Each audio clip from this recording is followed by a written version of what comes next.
Երբ ոստիկանությունը մտավ Լալա Մնացականյանի տուն, սեղանին գտան բժշկական քարտ, որի վրա կարմիր մարկերով գրված էր «Անհապաղ հոսպիտալացում։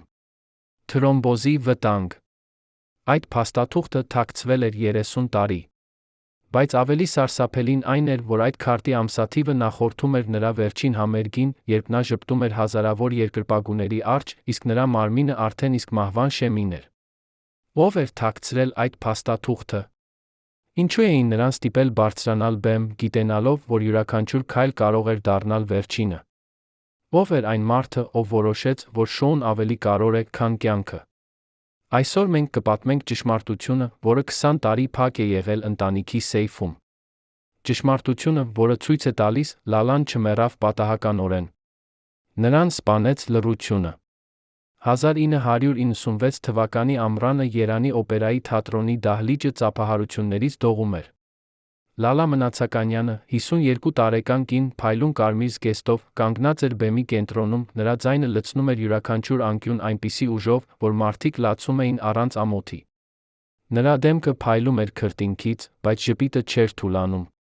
Առաջին շարքում նստած էր նրա ամուսինը, Արամ Մնացականյանը, հայտնի թատերական ռեժիսորը, ով յուրաքանչյուր երգից հետո ոտքի էր կանգնում ծափահարում ավելի բարձրաձայն, քան բոլորը։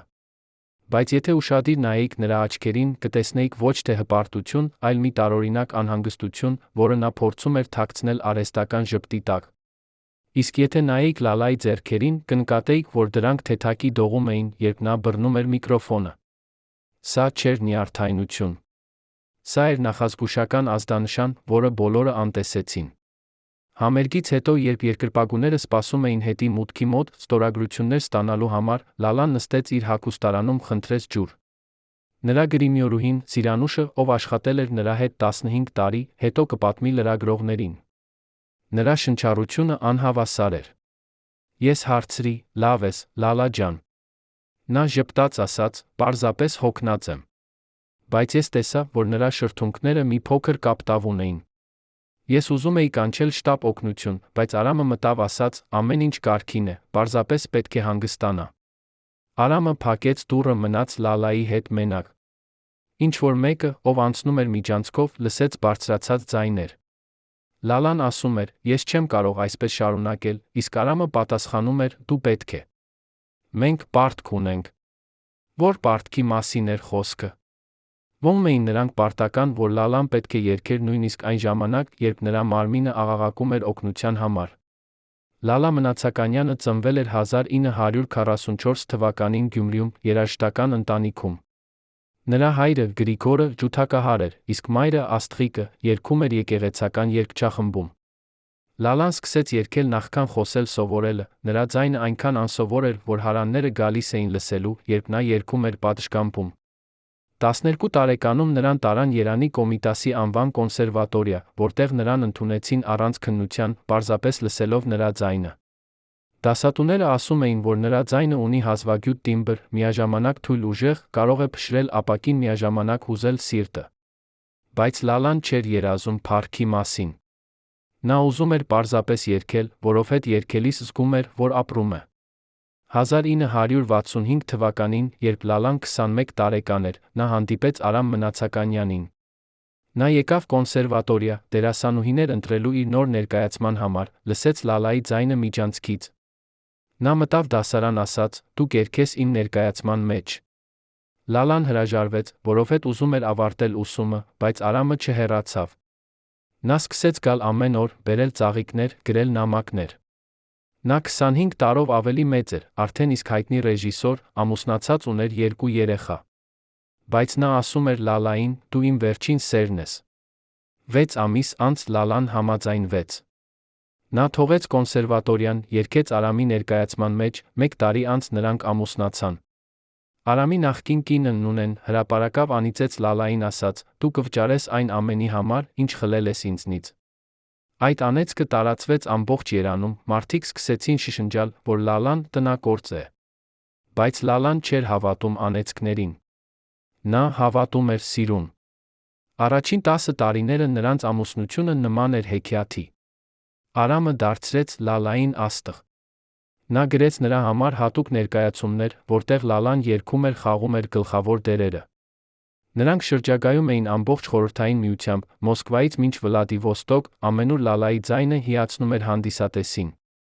1976 թվականին նրանք ստացան ժողովրդական արտիստ կոչում, Լալան դարձավ ամենահայտնի կինը Հայաստանում։ Բայց փառքի հետ եկավ նա ճնշումը։ Արամը պահանջում էր կատարելություն։ Եթե Լալան սխալվում էր փորձի ժամանակ, նա գոռում էր նրա վրա բոլորի առջ։ Եթե նա ուզում էր հանգստանալ, նա ասում էր՝ աստղերը չեն հանգստանում։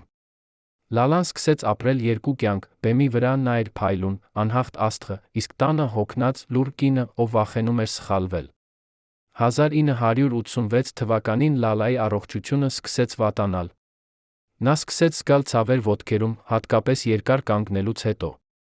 Բժիշկները ասացին, որ դա վարիկոզ երակներ են, խորհուրդ տվեցին նվազեցնել ֆիզիկական ծանրաբեռնվածությունը։ Բայց Արամը ասաց՝ մենք ունենք պայմանագիր։ Դու չես կարող չերգել։ Լալան շարունակեց։ Նա սկսեց կրել սեղմող գուլպաներ, խմել ցավազրկողներ, բայց ցավը չէր անցնում։ 1991 թվականին, երբ Խորհրդային Միությունը փլուզվեց, նրանց ֆինանսական վիճակը վատացավ։ Արամը կորցրեց իր պաշտոնը թատրոնում, նրանք սկսեցին ապրել միայն Լալայի համերգներից։ Բայց համերգների թիվը նվազեց, որովհետև մարդիկ չունեին գումար տոմսերի համար։ Արամը սկսեց խմել։ Նա խմում էր ամեն երեկո, երբ խմում էր, դառնում էր ագրեսիվ։ Նա մեղադրում էր Լալային, որ նա այլևս չի երգում այնպես, ինչպես առաջ, որ նա ծերացել է, որ նա ոչինչ չի արժե առանց իր։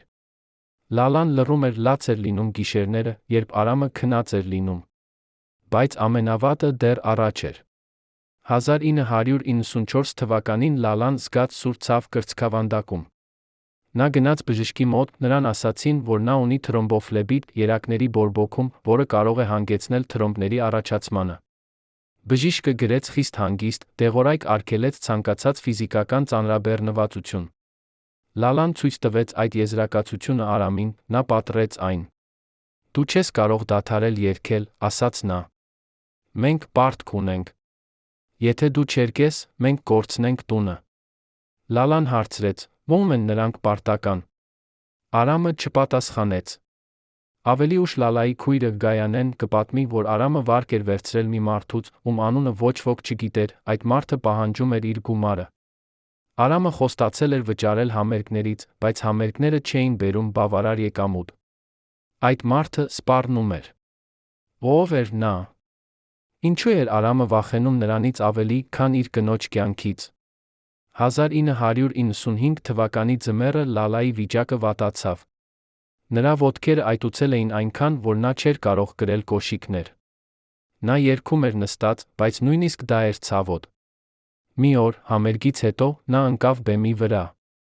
Շտապ օգնությունը տարավ նրան հիվանդանոց, բժիշկները ասացին, եթե նա չդադարեցնի համերգները, նա կմեռնի։ Նրանք տվեցին նրան երկու տարբերակ, կամ ամբողջական հանգիստ բուժում, կամ մահ։ Լալան ընտրեց կյանքը։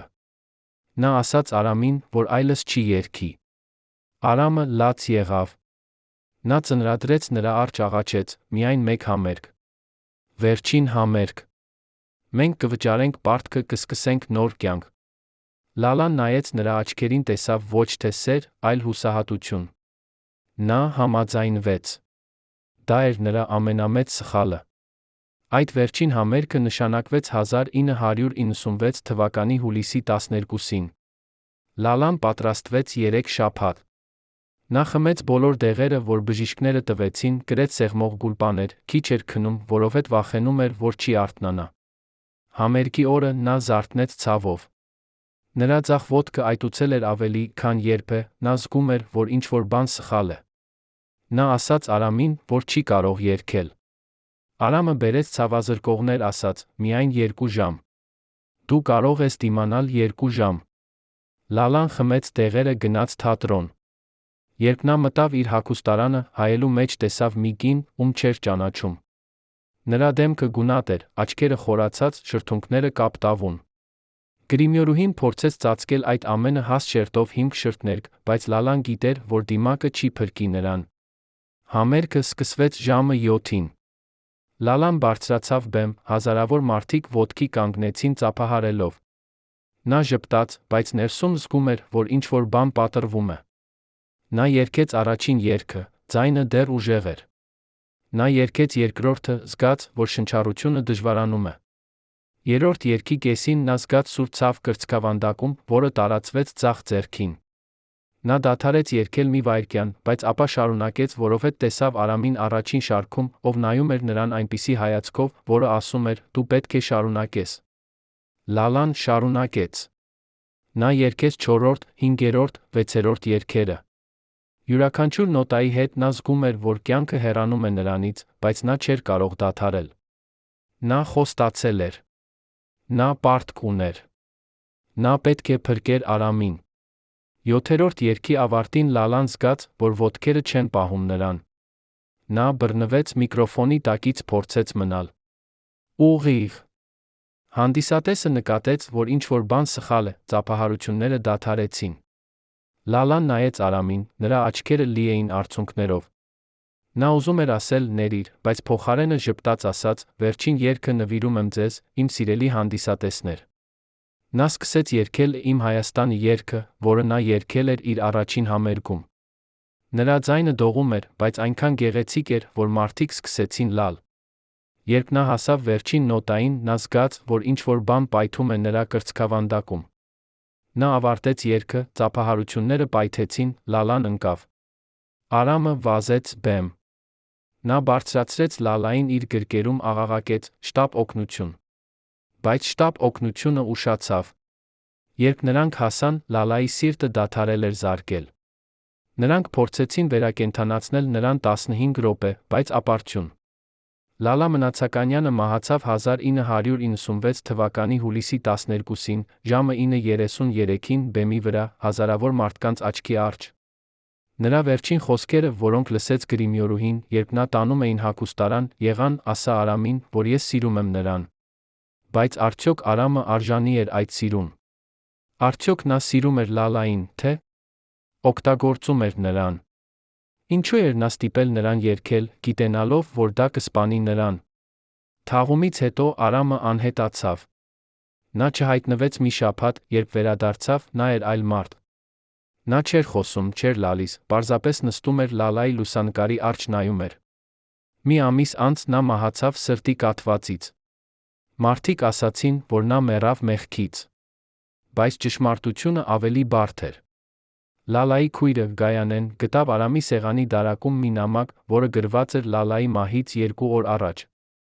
Այդ նամակում անծանոթ մարդը գրել էր. «Եթե չվճարես մինչ հուլիսի 15-ը, դու կորցնես ամեն ինչ»։ Արամը գիտեր, որ միակ ելքը Լալայի համերգն էր։ Նա ընտրեց գումարը կնոջ կյանքից։ Բայց ո՞վ էր այդ մարդը։ Ինչու էր նա պահանջում գումար այնքան շտապ։ Արդյոք Լալայի մահը պատահական էր, թե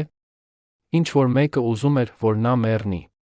Երբ դատախազությունը բացեց Լալա Մնացականյանի գործը, նրանք պահանջեցին բերել բոլոր ֆինանսական փաստաթղթերը, որոնք կապված էին Արամի պարտքերի հետ։ Բանկերը հրաժարվեցին տրամադրել տեղեկություններ, հղում անելով բանկային գաղտնիության օրենքին։ Բայց մի անանուն աղբյուր, ով աշխատում էր Արարատ բանկում, փոխանցեց լրագրողներին մի փաստաթուղթ, որը փոխեց ամեն ինչ։ Դա էր վարկային պայմանագիր, ստորագրված 1993 թվականի դեկտեմբերին, երբ Լալան արդեն իսկ հիվանդ էր։ Վարկի գումարը 30,000 ամերիկյան դոլար, որը այն ժամանակ հավասար էր միջին հայի 15 տարվա աշխատավարձին։ Բայց ամենասարսափելին այն էր, որ երաշխավորը չէր Արամը, այլ Լալա Մնացականյանը։ Նրա ստորագրությունը կար փաստաթղթի ներքում, դողդոջուն, գրեթե անընթեռնելի, կարծես ինչ-որ մեկը բռնել էր նրա ձեռքը ստիպել ստորագրել։ Արդյոք Լալան գիտեր, թե ինչի տակ է ստորագրում։ Արդյոք Արամը ստիպել էր նրան, թե նա ինքը համաձայնել էր փրկել ամուսնուն։ Եվ ամենակարևորը, ո՞ւմ էին նրանք պարտական այդ հսկայական գումարը, եթե բանկը հրաժարվում էր խոսել։ Լալայի եղբայրը Վահանը, ով ապրում էր Մոսկվայում, չէր եկել քրոջ թաղմանը, որովհետև չէր ունեցել գումար ավիատոմսի համար, վերադարձավ Երան 3 ամիս անց, 1996 թվականի հոկտեմբերին։ Նա գնաց Լալայի տուն, պահանջեց տեսնել բոլոր փաստաթղթերը։ Գայանեն ցույց տվեց նրան վարկային պայմանագիրը, Վահանի դեմքը գունատվեց։ Ես ճանաչում եմ այս ստորագրությունը, ասաց նա։ Սա ոչ թե վարկ է, սա կաբալա է։ Նա բացատրեց, որ Մոսկվայում իր աշխատանքի ընթացքում շինարարական ընկերությունում նա հանդիպել էր մարդկանց, ովքեր օգտագործում էին նման սխեմաներ, տալիս էին վարկ անհնար տոկոսադրույքներով, իսկ երբ մարդը չէր կարող վճարել, վերցնում էին նրա ամբողջ գույքը։ Վահանը ասաց, որ այդ մարդիկ կապված էին կազմակերպված հանցագործության հետ, որ Արամը, հավանաբար, չգիտեր, թե ում հետ է գործ ունենում։ Բայց եթե դա ճիշտ էր, ապա ինչու էր Արամը վերցրել վարկ այդպիսի մարդկանցից։ Ինչի համար էր նրան անհրաժեշտ $30,000 գումար, որը կարող էր գնել 2 բնակարան Երանի կենտրոնում։ Պատասխանը եկավ անսպասելի կողմից։ Լալայի նախկին դասընկերուհին Լուսինեն, ով աշխատում էր Երանի քաղաքապետարանում, զանգահարեց Գայանեին, ասաց, որ ունի տեղեկություններ, բայց վախենում է խոսել հեռախոսով։ Նրանք հանդիպեցին մի խավարút սրճարանում կենտրոն թաղամասում, Լուսինեն հանեց իր պայուսակից մի թղթապանակ։ Այնտեղ էին Արամի անունով գրանցված 3 անշարժ գույքի փաստաթղթեր, մեկը Երանում, երկուսը Սանա լճի ափին։ Բոլորը գնված էին 1992 թվականից 1993 թվականի ընթացքում, երբ Խորհրդային Միությունը փլուզվել էր, անշարժ գույքը վաճառվում էր ծիծաղելի գներով։ Բայց Արամը չուներ գումար այդ գնումների համար, որովհետև նրա աշխատավարձը թատրոնում կազմում էր ամսական $200։ Ուրեմն որտեղից էր նա վերցրել գումարը։ Լուսինեն ասաց, որ ըստ իր տեղեկությունների, Արամը ստացել էր ներդրում մի մարդուց, ում անունը նա չէր կարող բարձրաձայնել, բայց ով հայտնի էր որպես Սանի Արամ, մի մարդ, ով վերահսկում էր ամբողջ ապօրինի բիզնեսը լճի շրջակայքում։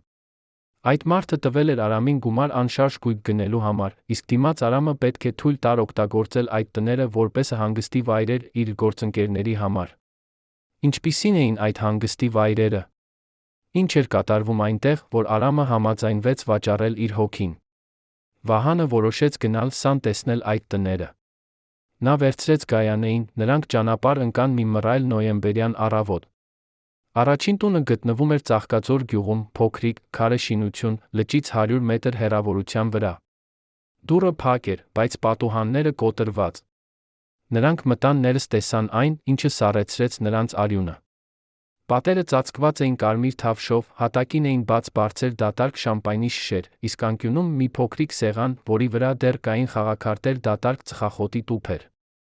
Սենյակի օդը հոտ էր տալիս խոնավությամբ, ալկոհոլով ինչ-որ ծանր, քաղցր բույրով, որը Վահանը ճանաչեց որպես թմրանյութի հետք։ Այս տունը չէր եղել պարզապես հանգստի վայր։ Այստեղ էր կատարվել ինչ-որ բան ավելի մութ, ավելի վտանգավոր։ Վահանը գտավ պատի հետում մի հին լուսանկար, խումբ տղամարդիկ, ովքեր նստած էին սեղանի շուրջ, բարձրացրած էին բաժակները։ Նրանցից մեկը Արամն էր, իսկ կենտրոնում մի ահռելի տղամարդ կոստյումով, ծանր ոսկե շղթայով պարանոցին, ով նայում էր ուղիղ ֆոտոխցիկին այնպիսի հայացքով, որը ասում էր՝ ես տերն եմ այստեղ։ Արդյոք սա էր Սանի Արամը։ Արդյոք Լալան գիտեր, որ իր ամուսինը կապված էր այդպիսի մարդկանց հետ։ Երբ նրանք վերադարձան Երան, Վահանը տարավ լուսանկարը մի հին ընկերոջը, ով աշխատում էր ոստիկանությունում։ Ընկերը նայեց լուսանկարին, շշնջաց, որտեղից ես վերցրել սա։ Նա հաստատեց, որ կենտրոնում նստած մարդը իսկապես Սանի Արամն էր, մի մարդ, ում իրական անունը Արամ Գրիգորյան էր, ով վերահսկում էր ոչ միայն Սանի շրջանը, այլ մի մասը Երանի ստորգետնյա աշխարհի։ Նա զբաղվում էր ամեն ինչով, ապօրինի խաղատներից մինչ թմրանյութերի վաճառք, ուներ կապեր ինչպես ոստիկանության, այնպես էլ իշխանության մեջ։ Բայց ամենավտանգավորը այն էր, որ նա հայտնի էր որպես մարդ, ով երբեք չէր ների պարտքերը։ Եթե ինչ-որ մեկը պարտք ուներ, նրան չէր վճարում, այդ մարդը կամ անհետանում էր, կամ նրա ընտանիքը տառապում էր։ Ոստիկանը ասաց Վահանին, եթե քո եղբայրը պարտք ուներ Սանի Արամին, ապա Լալայի մահը կարող էր լինել ոչ թե պատահականություն, այլ նախազգուշացում։ Վահանի սիրտը սառեց։ Արդյոք հնարավոր էր, որ Լալային սպանել էին։ Արդյոք ինչ-որ մեկը միտումնավոր ստիպել էր նրան բարձրանալ բեմ, գիտենալով, որ նրա մարմինը չի դիմանա։ Բայց ինչու՞։ Ինչ օգուտ կարող էր լինել Լալայի մահից։ Պատասխանը եկավ 2 շաբաթ անց, երբ Գայանեն ստացավ նամակ փաստաբանական գրասենյակից։ Նամակում գրված էր, որ Լալա Մնացականյանի անունով գրանցված բոլոր գույքը, ներառյալ նրանց տունը Երանում, անցել է Սանի Արամի սեփականությանը, որպես պարտքի մարում։ Փաստաբանը բացատրեց, որ վարկային պայմանագրում եղել է մի կետ, որը նշում էր, եթե երաշխավորը մահանում է մինչ պարտքի մարումը, ապա նրա ամբողջ գույքը ավտոմատ կերպով անցնում է վարկատուին։ Լալան ստորագրել էր իր սեփական մահվան դատավճիռը։ Բայց արդյոք նա գիտեր դա։ Արդյոք Արամը բացատրել էր նրան, թե ինչի տակ է ստորագրում։ Թե նա պարզապես դրել էր թուղթը նրա առջ ասել. «Ստորագրիր, եթե սիրում ես ինձ»։ Գայանեն հիշեց, թե ինչպես Լալան ասել էր նրան մի անգամ. «Արամը իմ թույլ կողմն է։ Ես չեմ կարող ասել նրան ոչ»։ Այդ թուլությունը արժեցավ նրա կյանքը։ Վահանը որոշեց գտնել Սանի Արամին պահանջել պատասխաններ։ Նա գիտեր, որ դա վտանգավոր է, բայց նա չէր կարող ապրել, չգիտենալով ճշմարտությունը։ Նա հարցրեց իր ընկերներից, մեկը ասաց, որ Սանի Արամը հաճախ լինում է Դվին հյուրանոցի ռեստորանում, ամեն ուրբաթ երեկո։ Վահանը գնաց այնտեղ մի ուրբաթ 1997 թվականի հունվարին։ Ռեստորանը լի էր ծխով, բարձր երաժշտությամբ մարդկանցով, ովքեր ուտում էին թանկ ուտեստներ, խմում թանկ խմիչքներ, մինչդեռ դրսում մարդիկ սովածության եզրին էին։ Վահանը տեսավ Սանի Արամին անկյունային սեղանի մոտ, շրջապատված 4 մարմնապահների։ Նա մոտեցավ ասաց. «Ես Լալա Մնացականյանի եղբայրն եմ։ Ես ուզում եմ խոսել ձեզ հետ»։ Սանի Արամը նայեց նրան երկար, ապա ժպտաց, ցույց տալով ոսկե ատամները։ «Նստիր», ասաց նա։ «Խոսենք»։ Վահանը նստեց, Սանի Արամը լցրեց նրա համար կոնյակ։ «Ես գիտեմ, ինչու ես եկել», ասաց նա։ «Դու ուզում ես իմանալ, թե ինչու մեռավ քո քույրը։ Ես կասեմ քեզ ճշմարտությունը, բայց դու պետք է խոստանաս, որ չես կրկնի դա ոչ ոքի»։ Վահանը համաձայնվեց։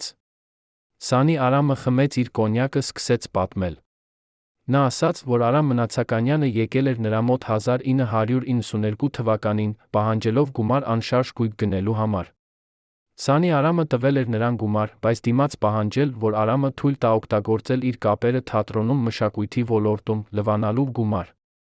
Արամը համաձայնվել էր։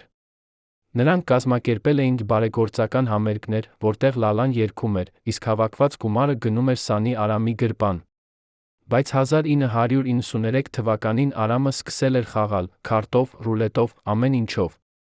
Նա կորցրել էր հսկայական գումարներ, Սանի Արամը պահանջել էր իր գումարը։ Արամը չուներ ինչ տալ, այդ ժամանակ Սանի Արամը առաջարկել էր նրան լուծում. Լալան պետք է ստորագրեր վարկային պայմանագիր, որտեղ երաշխավոր կլիներ նա, եթե Արամը չվճարեր, ապա Լալայի գույքը կանցներ Սանի Արամին։ Արամը համաձայնվել էր, բայց չէր ասել Լալային ամբողջ ճշմարտությունը։ Նա ասել էր նրան, որ դա պարզապես ֆորմալություն է։ Սանի Արամը դադարեց խոսել, նայեց Վահանի աչքերին։ «Քո քույրը մեռավ, որովհետև նրա ամուսինը սիրում էր խաղը ավելի, քան նրան», ասաց նա։ «Ես չեմ սպանել նրան։ Ես պարզապես վերցրի այն, ինչ ինձ պարտք էին»։ Վահանը զգաց, որ ցասումը բորբոքվում է նրա ներսում։ «Բայց դուք գիտեիք, որ նա հիվանդ է», ասաց նա։ «Դուք գիտեիք, որ եթե նա երգի, նա կմեռնի»։ Սանի Արամը ուսերը թոթվեց։ «Ես գործարար եմ, ոչ թե բժիշկ», ասաց նա։ «Ես չեմ պատասխանատու մարդկանց ընտրությունների համար»։ Նա կանչեց իր մարմնապահներին, ասաց Վահանին. «Հիմա գնա, մինչ ես չեմ փոխել կարծիքս»։ Վահանը ելավ սեղանից, բայց նախքան հեռանալը նա դարձավ ասաց. «Դուք կվճարեք այն ամենի համար, ինչ արել եք»։ Սանի Արամը ծիծաղեց։ «Բոլորը վճարում են», ասաց նա։ «Հարցը միայն այն է, թե երբ»։ Վահանը դուրս եկավ ռեստորանից, դողալով ցասումից անզորությունից։ Նա հասկացավ, որ Լալայի մահը չէր եղել պատահականություն, այլ մի շղթայի վերջին օղակը, շղթայի, որը սկսվել էր Արամի ագահությամբ, շարունակվել էր նրա խաղաղտությամբ, ավարտվել էր Լալայի անմեղ արյամբ։ Բայց ամենավատագույնը այն էր, որ ոչ ոք չէր պատժվելու։ Սանի Արամը շատ հզոր էր, շատ կապված, շատ անհասանելի։ Իսկ Արամը արդեն մեռել էր, տանելով իր մեղքերը գերեզման։ Լալան մնաց որպես զոհ կին, ով սիրել էր չափից ավելի, վստահել էր չափից ավելի, վճարել էր վերջնական գնով։ Բայց արդյոք դա էր ամբողջ ճշմարտությունը։ Արդյոք կային ուրիշներ, ովքեր գիտեին, բայց լռել էին։ Արդյոք Լալայի մահը կարող էր կանխվել, եթե ինչ-որ մեկը խոսեր ժամանակին։ Գայանեն որոշեց խոսել Լալայի նախկին գրիմյորուհու, Ծիրանուշի հետ։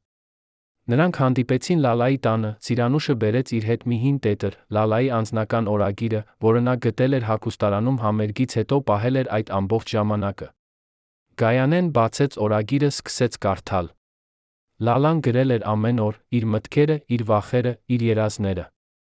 Վերջին գրառումը եղել էր համերգից 1 օր առաջ, 1996 թվականի հուլիսի 11-ին։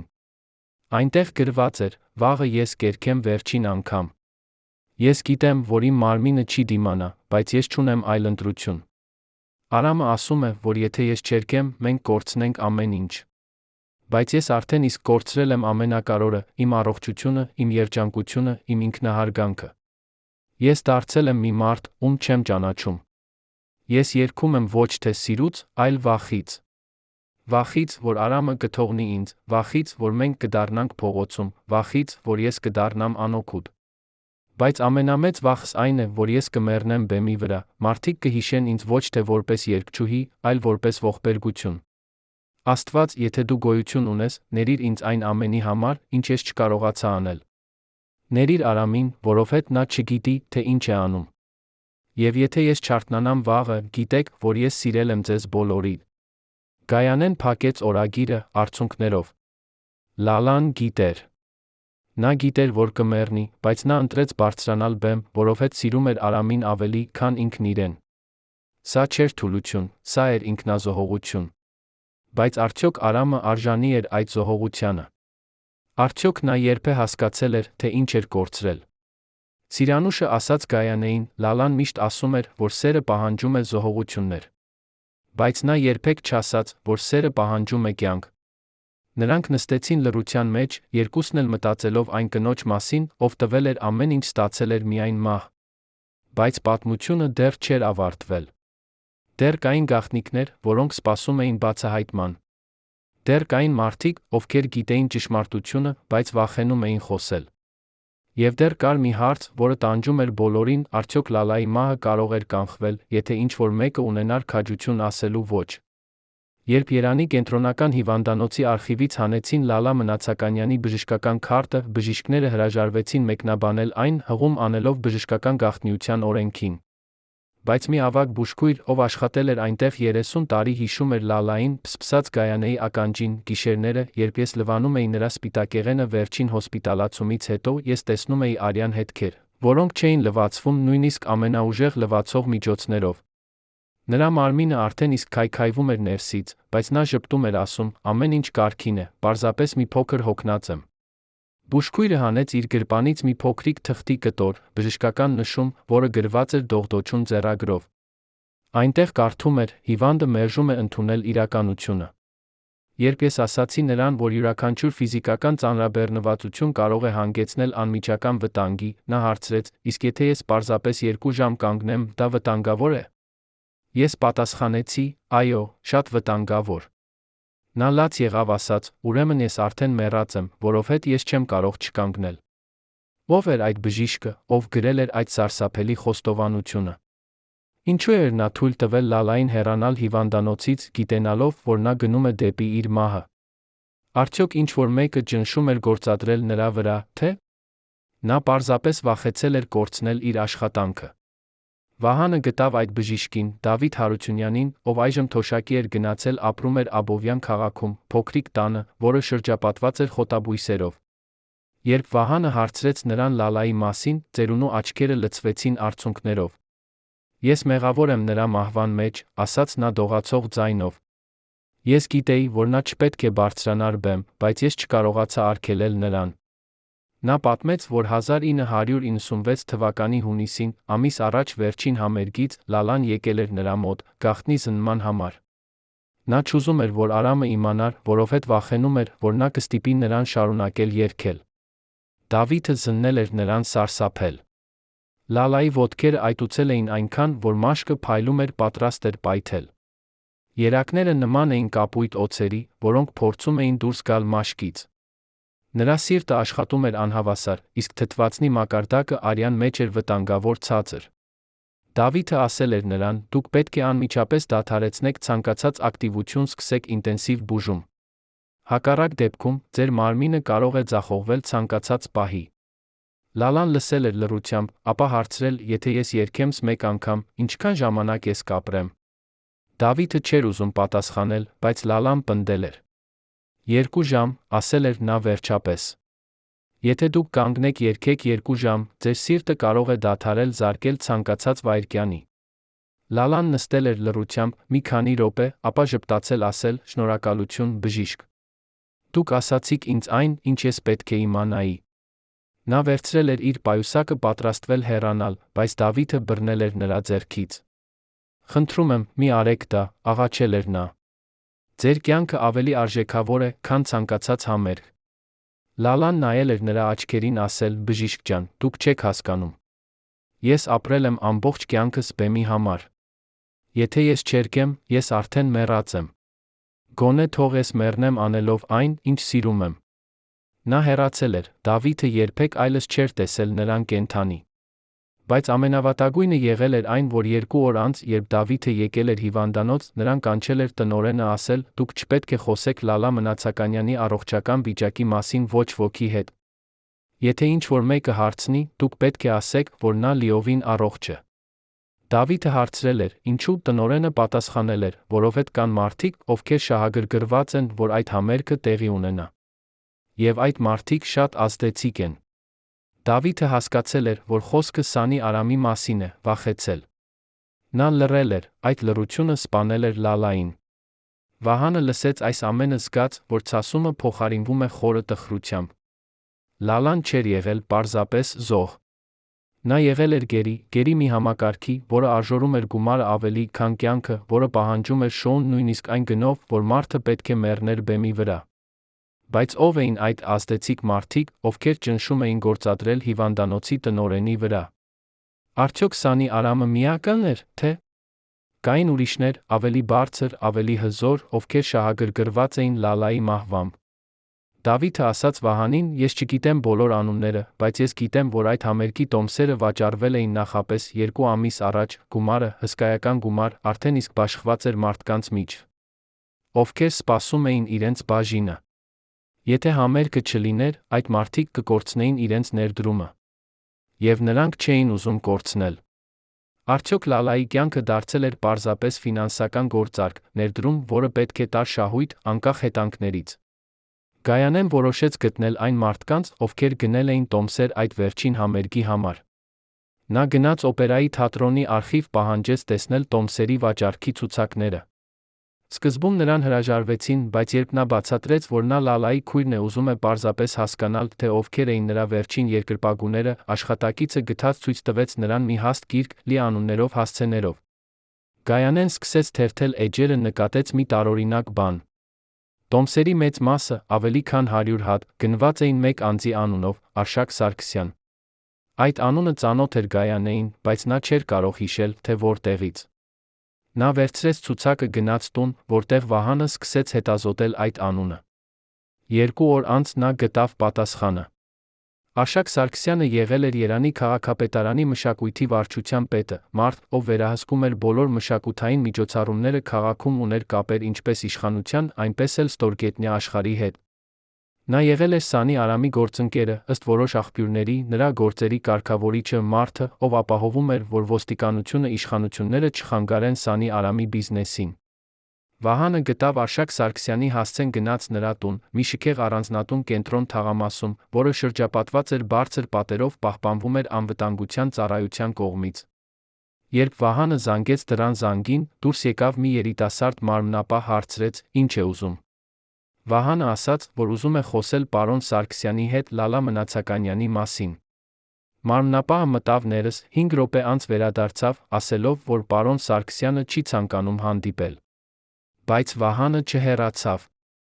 Նա սկսեց բարձրաձայնել. «Ես գիտեմ, որ դուք գնել եք 100 տոմս այն համերգի համար, որտեղ իմ քույրը մեռավ։ Ես ուզում եմ իմանալ, ինչու։ Ինչու եք դուք այդքան շահագրգռված, որ այդ համերգը տեղի ունենա»։ Դուռը բացվեց, դուրս եկավ Արշակ Սարգսյանը, 60-ամյա տղամարդ, մոխրագույն մազերով, թանկ կոստյումով, ցուրտ, հաշվարկված հայացքով։ «Մտիր ներս», ասաց նա։ Բայց միայն 5 րոպե։ Վահանը մտավ տուն, որը ներսից նման էր թանգարանի, թանկարժեք կահույք, հին նկարներ, բրոնզե արձաններ։ Արշակը նստեց բազկաթոռին, ասաց. «Ես գիտեմ, ինչու ես եկել։ Դու ուզում ես մեղադրել ինձ քո քրոջ մահվան մեջ։ Բայց դու սխալվում ես։ Ես չեմ սպանել նրան»։ Վահանը նստեց նրա դիմացը, ասաց. «Բայց դուք գնեցիք 100 տոմս։ Ինչու»։ Ով էր պետք այդքան տոմս մեկ մարդու։ Արշակը ժպտաց, ցուրտ, անկեղծ ժպիտ։ Այդ տոմսերը չէին իմ համար, ասաց նա։ Դրանք էին մարդկանց համար, ովքեր պարտք ունեին Սանի Արամին։ Նա տվեց նրանց ընտրություն կամ վճարել իրենց պարտքը կանխիկ, կամ գնել տոմսեր Լալայի համերգի համար։ Շատերը ընտրեցին տոմսերը, որովհետև դրանք ավելի էժան էին։ Իսկ ես եղա միջնորդը, մարդը, ով հավաքեց այդ տոմսերը, փոխանցեց դրանք Սանի Արամին։ Դա էր բիզնես, ոչինչ անձնական։ Վահանը զգաց, որ սարսափը սողում է նրա ողնաշարով։ Դուք նշանակում եք, որ իմ քույրը մեռավ, որպեսզի մարդիկ կարողանան վճարել իրենց պարտքերը, ասաց նա դողացող ձայնով։ Արշակը ուսերը թոթվեց։ Քո քույրը մեռավ, որովհետև նրա ամուսինը խաղաց պարտվեց, ասաց նա։ Եթե Արամը չլիներ այդքան հիմար, Լալան հիմա կապրեր։ Բայց նա ընտրեց խաղը, Լալան վճարեց գինը։ Դա կյանքն է։ Ոմանք հաղթում են, ոմանք պարտվում են։ Վահանը ոտքի կանգնեց, չկարողանալով ավելի լսել։ Դուք հիվանդ եք, ասաց նա։ Դուք բոլորդ հիվանդ եք։ Դուք վերածեցիք իմ քրոջը ապրանքի, որը կարող էր վաճառվել գնվել։ Արշակը նույնպես ոտքի կանգնեց, ասաց, քո քույրը ինքը ընտրեց բարձրանալ բեմ։ Ոչ ոք չստիպեց նրան։ Նա կարող էր ասել ոչ, բայց նա չասաց։ Եվ հիմա դու փորձում ես գտնել մեղավորներ, բայց իրական մեղավորը նայում է քեզ հայելուց, քո ընտանիքը, որը թույլ տվեց նրան ապրել այդպիսի կյանքով։ Վահանը դուրս եկավ այդ տնից, զգալով, որ նրա աշխարհը փլուզվում է։ Արշակը ճիշտ էր մի բանում, Լալան ինքը ընտրել էր բարձրանալ բեմ։ Բայց արդյոք դա իսկապես ընտրություն էր, երբ նրան շրջապատել էին մարդիկ, ովքեր ճնշում էին գործադրում նրա վրա, ովքեր շահագրգռված էին նրա մահվամբ, ովքեր վերածել էին նրան պարզապես գումար աշխատելու գործիքի։ Լալան ապրել էր վանդակում, որը կառուցել էին Արամը, Սանի Արամը, Արշակը, բոլոր այն մարդիկը, ովքեր տեսել էին նրա մեջ ոչ թե մարդ, այլ ռեսուրս։ Եվ երբ այդ ռեսուրսը սպառվել էր, նրանք պարզապես թողել էին նրան մեռնել։ Բայց արդյոք Վահանը Գայանեն նույնպես մեղավոր էին։ Արդյոք նրանք կարող էին փրկել Լալային, եթե ավելի ուշադիր լինեին, եթե ավելի շատ հարցեր տային, եթե ավելի ուժեղ պնդեին, որ նա դադարեցնի երգելը։ Գայանեն նստած էր Լալայի տանը, կարդալով նրա օրագիրը կրկին, փորձելով գտնել պատասխաններ։ Նա հասավ մի էջի, որը գրված էր 1995 թվականի ձմեռը, երբ Լալան առաջին անգամ ընկել էր բեմի վրա։ Այնտեղ գրված էր. «Այսօր ես տեսա մահը»։ Նա նայում էր ինձ հայելուց, գունատ դեմքով, խորացած աչքերով, դողացող ձեռքերով։ Ես հարցրի նրան. «Երբ կգաս ինձ վերցնելու»։ Նա ժպտաց, ասաց. «Շուտով, շատ շուտով»։ Բայց ես չեմ վախենում մահից։ Ես վախենում եմ ապրելուց առանց նպատակի։ Երգելը իմ նպատակն է, իմ կյանքն է, իմ շունչն է։ Եթե ես դադարեցնեմ երգելը, ես կդադարեմ գոյություն ունենալ։ Ուստի թող մահը սպասի։ Ես դեռ ունեմ երգեր, որոնք պետք է երգեմ, պատմություններ, որոնք պետք է պատմեմ, սերեր, որոնք պետք է տամ։ Եվ երբ ես ավարտեմ, ես կգնամ խաղաղությամբ։ Գայանեն փակեց օրագիրը, լաց եղավ։ Լալան չէր վախենում մահից։ Նա վախենում էր ապրելուց առանց իմաստի։ Եվ նրա համար իմաստը եղել էր երգելը, նույնիսկ եթե դա նշանակում էր մեռնել բեմի վրա։ Բայց արդյոք դա արդարացնում էր բոլոր այն մարդկանց, ովքեր օգտագործել էին նրան։ Արդյոք Լալայի ընտրությունը ազատում էր Արամին, Սանի Արամին, Արշակին, բոլոր մյուսներին նրանց պատասխանատվությունից։ Վահանը չէր կարծում այդպես։ Նա որոշեց, որ պետք է պատմի աշխարհին ճշմարտությունը, ոչ թե վրեժխնդրության համար, այլ որպեսզի Լալայի մահը չլիներ զուր։ Նա գնաց մի հայտնի լրագրողի մոտ, Անահիտ Պետրոսյանի, ով աշխատում էր Ազատություն ռադիոկայանում, հայտնի էր իր քննադատական հոդվածներով։ Նա պատմեց նրան ամբողջ պատմությունը, վարկային պայմանագրից մինչ Սանի Արամի սպառնալիքները, Արշակի տոմսերը, բժիշկների լռությունը։ Անահիտը լսեց ուշադրությամբ, ասաց. «Ես կհրապարակեմ այս պատմությունը, բայց դու պետք է հասկանաս, որ դա վտանգավոր է։ Այս մարդիկ հզոր են, նրանք չեն ուզի, որ ճշմարտությունը դուրս գա»։ Վահանը ասաց. «Ես գիտեմ, բայց ես չեմ կարող ապրել այս լռությամբ։ Իմ քույրը արժանի է, որ նրա պատմությունը լսեն»։ 2 շաբաթ անց Անահիտը հեռարձակեց մի երկարատ հաղորդում, նվիրված Լալա Մնացականյանի մահվան իրական պատճառներին։ Նա խոսեց վարկային պայմանագրի, Սանի Արամի, Արշակի տոմսերի, բժիշկների լռության համակարգի մասին, որը վերածել էր Լալային զոհի։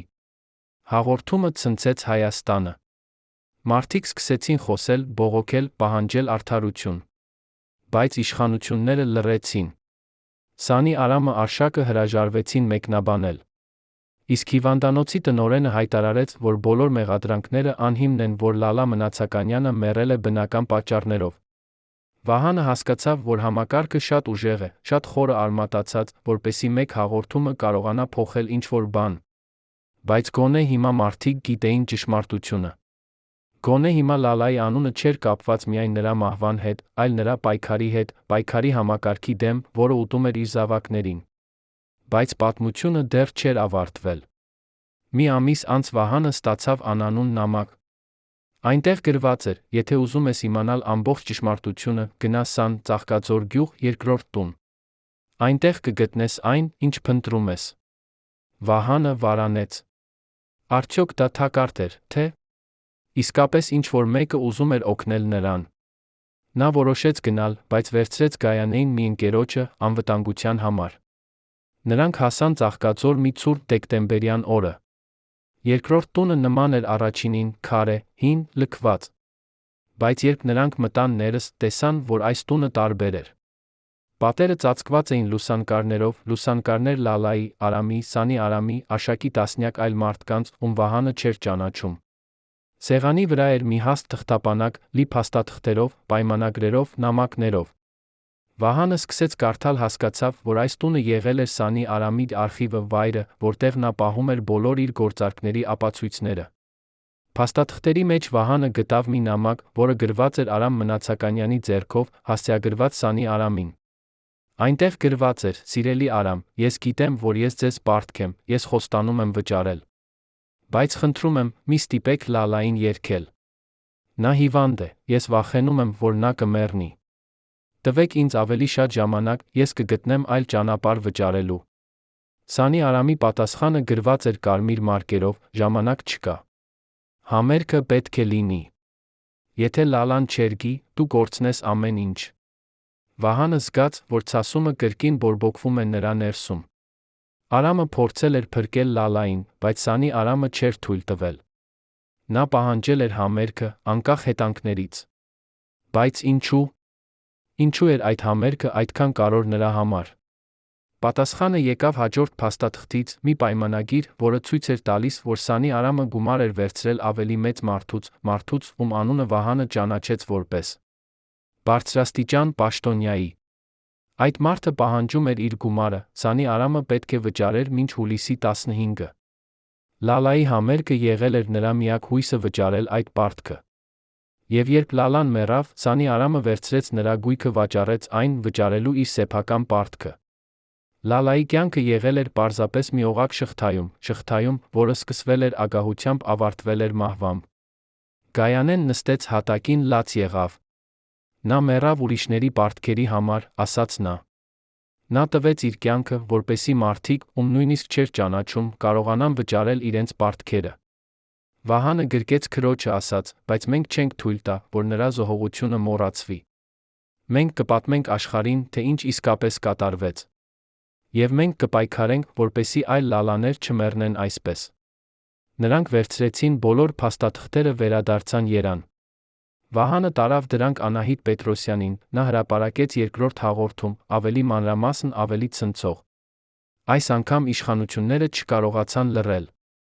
Դատախազությունը սկսեց քննություն, Սանի Արամը ձերբակալվեց։ Արշակ Սարգսյանը փախավ երկրից։ Իսկ հիվանդանոցի տնօրենը հրաժարական տվեց։ Բայց արդյոք դա բավարար էր։ Արդյոք Լալայի մահը փոխեց ինչ-որ բան համակարգում, թե՞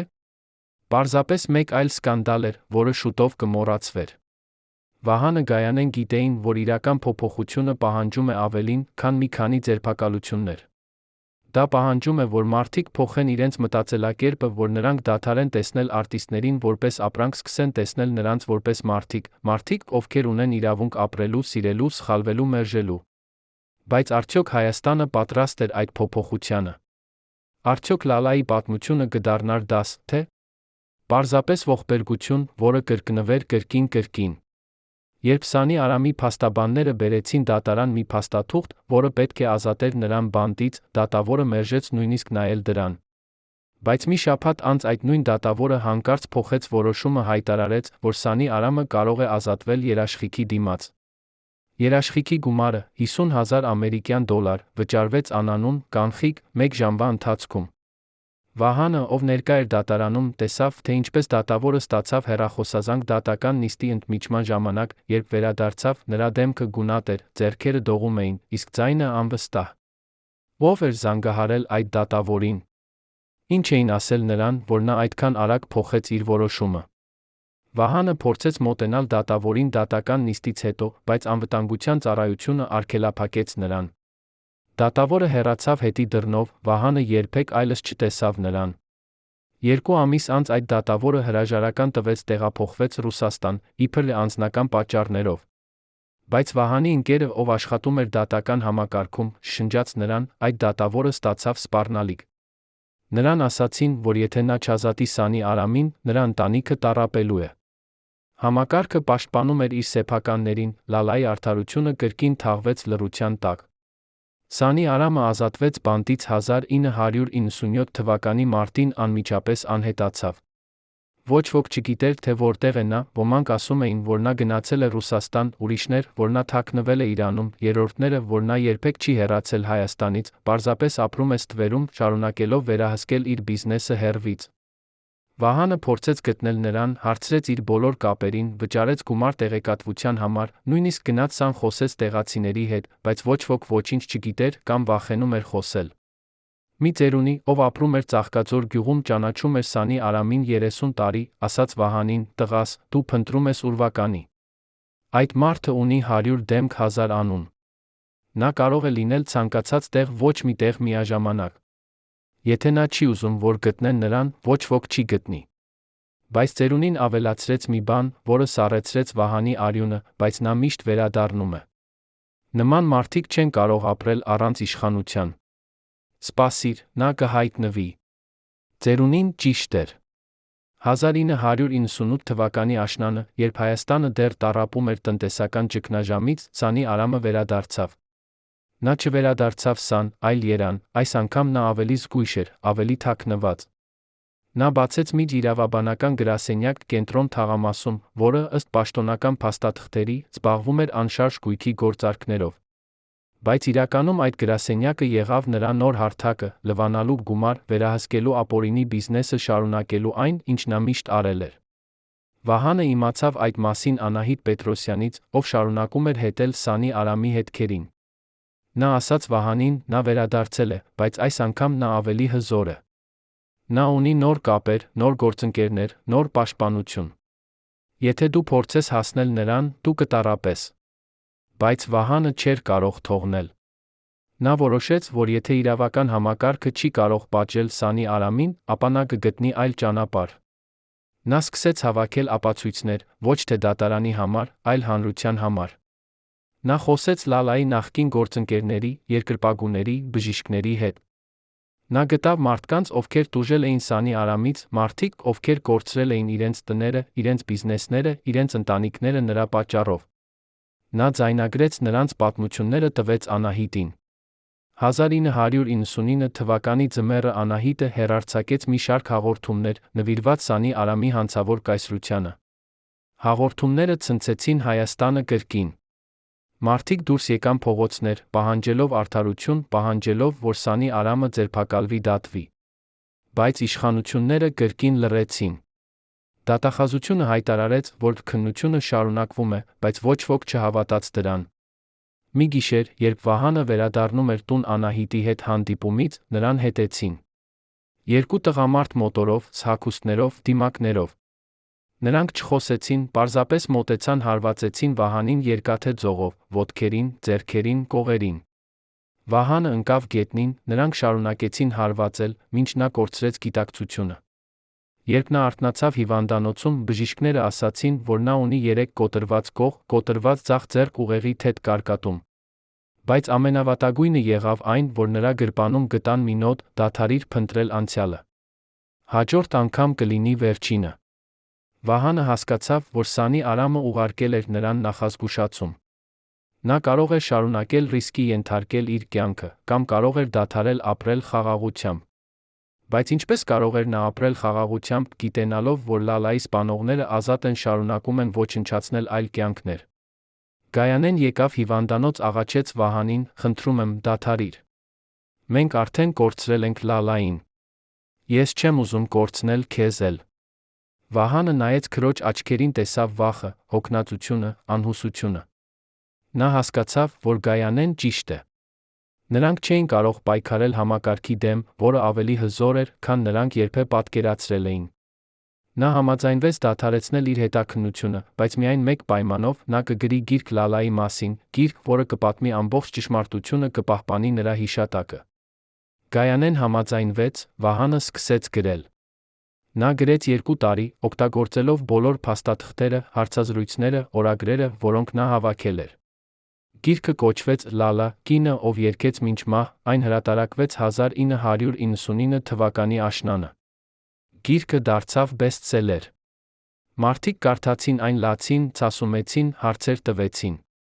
Լալայի պատմությունը դարձավ խորհրդանիշ այն բոլոր կանանց, ովքեր տուժել են համակարգից, որը տեսնում է նրանց որպես օբյեկտներ, ոչ թե մարդիկ։ Բայց արդյոք գիրքը փոխեց ինչ-որ բան։ Արդյոք Սանի Արամը պատժվեց։ Պատասխանը եկավ 1999 թվականի դեկտեմբերին, երբ Սանի Արամը գտնվեց մեռած իր գրասենյակում մեկ կրակոցով գլխին։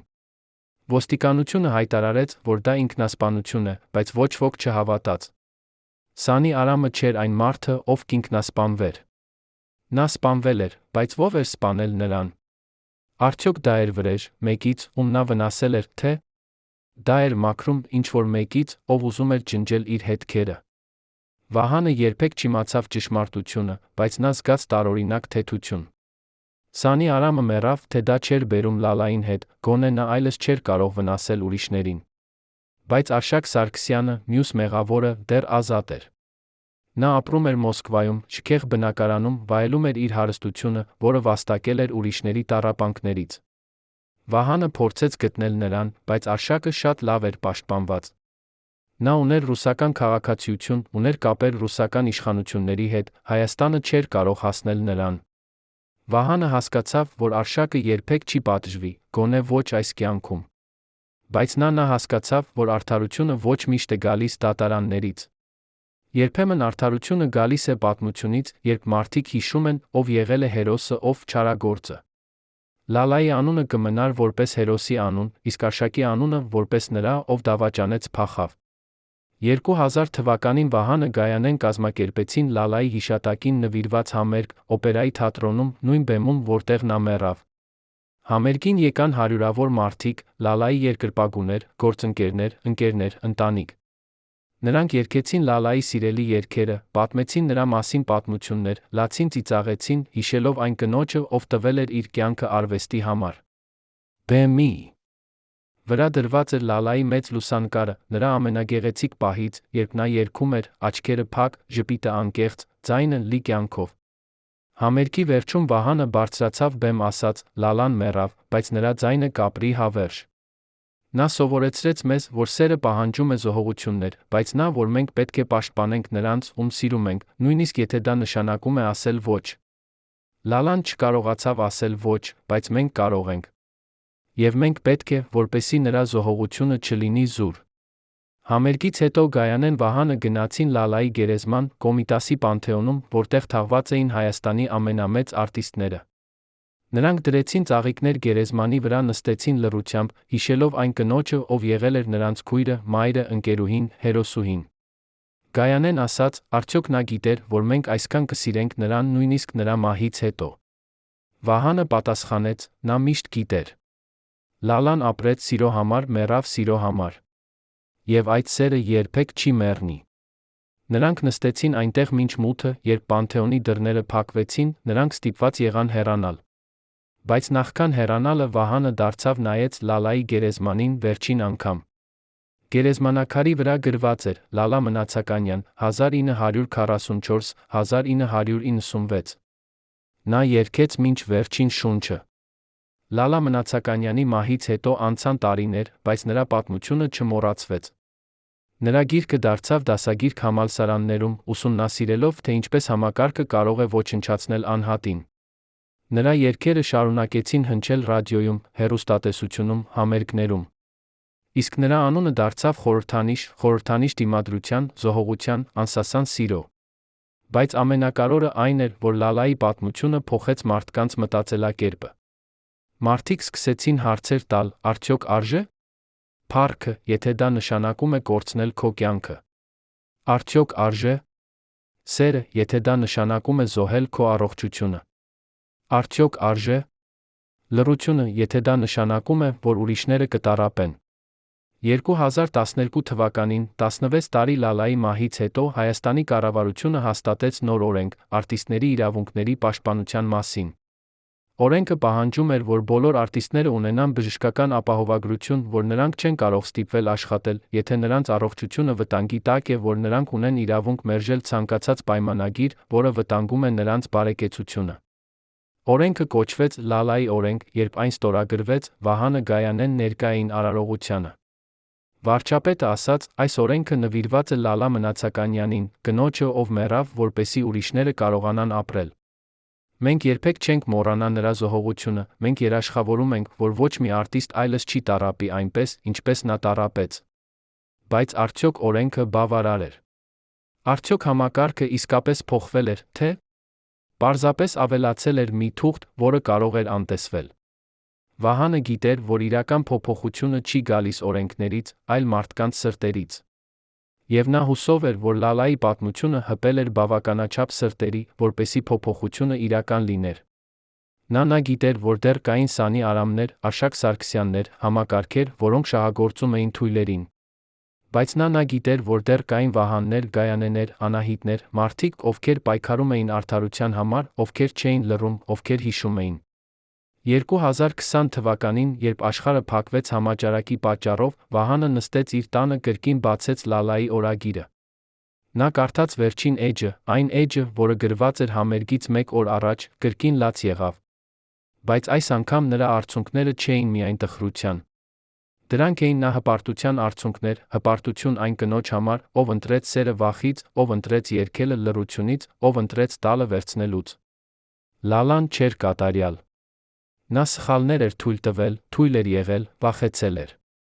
Բայց նա եղել էր քաջ, անկեղծ, անսահման սիրող։ Եվ վերջում, երբ նա կանգնեց բեմի վրա, գիտենալով, որ դա կարող է լինել նրա վերջին պահը, նա ընտրեց երգել։ Ոչ թե Արամի համար, ոչ թե Սանի Արամի համար, ոչ թե գումարի համար, այլ իր համար, որովհետև երգելը եղել էր նրա ինքնությունը, նրա հոգին, նրա կյանքը։ Վահանը փակեց օրագիրը, նայեց պատուհանից դուրս։ Երանը փոխվել էր այն 24 տարիների ընթացքում, որոնք անցել էին Լալայի մահից։ Նոր շենքեր, նոր մարդիկ, նոր երազներ։ Բայց որոշ բաներ չէին փոխվել։ Մարդիկ դեռ սիրում էին, դեռ տառապում էին, դեռ երգում էին։ Եվ Լալայի ձայնը, որը պահպանված էր հին ձայնագրություններում, դեռ հնչում էր, հիշեցնելով բոլորին, որ կյանքը կարճ է, բայց սերը հավերժ։ Վահանը ժպտաց մտածեց. Լալա, դու հաղթեցիր։ Դու մեռար, բայց դու հաղթեցիր։ Որովհետև մենք հիշում ենք քեզ ոչ թե որպես զոհ, այլ որպես հերոսուհի։ Եվ քո պատմությունը կշարունակի ապրել, քանի դեռ կա մեկը, ով հավատում է սիրուն, արվեստին, ճշմարտությանը։ Ընկերներ, ինչ կարծիքի եք Լալա Մնացականյանի մասին։ Արդյոք նա զոհ էր համակարգի, որը շահագործում էր նրան, թե՞ ինքը ընտրեց իր ճակատագիրը, սիրելով չափից ավելի, վստահելով չափից ավելի։ Արդյոք Արամը սիրում էր նրան, թե՞ օգտագործում էր նրան իր սեփական նպատակների համար։ Արդյոք Սանի Արամը, Արշակ Սարգսյանը միակ մեղավորներն էին, թե՞ մենք բոլորս մեղավոր ենք, լռելով, երբ տեսնում ենք անարդարությունը։ Գրեք ձեր կարծիքը մեկնաբանություններում, մեզ համար կարևոր է իմանալ, թե արդյոք ձեր քաղաքում հիշում են Լալա Մնացականյանին։ Սեղմեք հավանել, եթե հավատում եք ճշմարտությանը, բաժանորդագրվեք մեր ալիքին, որպեսզի իմանաք ավելին այն մարդկանց մասին, ովքեր փոխեցին Հայաստանը։ Շնորհակալություն, որ լսեցիք Լալայի պատմությունը։ Նրա հիշատակը թող լինի օրհնված։